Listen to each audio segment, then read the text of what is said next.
Башкалабыз бистәләрен су белән тәэмин итүне үзәкләштерелгән шелтәр буенча булуын көтәләр. Бу уңайдан Казан тирәсендә инфраструктура мәсьәләләрен хәл итүгә 3 миллиард сум кирәк. Әлеге сумманы Башкала мэриясендә исәпләп чыгарганнар. Быел нәрсәләр эшләргә җыйналар, хәбәрчебез белеште.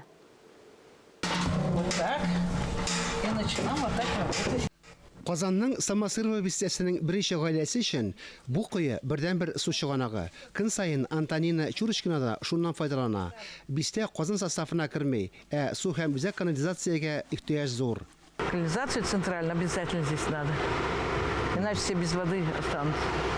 20 ел эчендә бистә беренче тапкыр үскән, төзелеш арта. Димәк, үзәк су белән тәэмин итүгә ихтыяҗ һәр вакыт бар. Кыйммәтле скважиналар борауларга барысының да матди мөмкинлеге юк. Тут такой поселок он строится со всех сторон. На каждом огороде по несколько домов. Бирдә зур бистә төзелә, бакчалар күп. Хәтта экология ягыннан да үзәкләштерелгән системадан су белән тәэмин итүне бик кирәкле дип уйлыйм.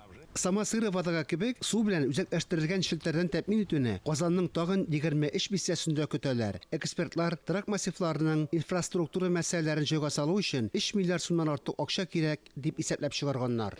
Водоканал 73 трак бистәсендә 834 чакрым су үткәргеч шелтәргә хезмәт күрсәтә. Әмма су белән тәэмин итү проблемалары кала.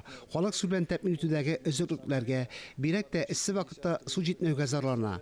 Проблеманы хәл итүгә 3 миллиард сумнан артык акча кирәк. Бу водоканалның еллык ремонт фондыннан 12 тапкыр күбрәк. Газ яки электр белән проблема юк диярлек. Су белән тәэмин итү проблемасы 215 меңгә якын кешегә кагыла. Казан бистәләрендә шул кадәр кеше яши. Проблеманы хәл итүгә федераль программада ярдәм итәчәк. Күп кенә бистәләр Казан составына күптән түгел генә керде. Озак еллар буена хәл ителмәгән проблемалар калды. 2010 елга кадәр трак массивларда булган кыенлыкларны бистә республика программасы хәл итәргә ярдәм итте.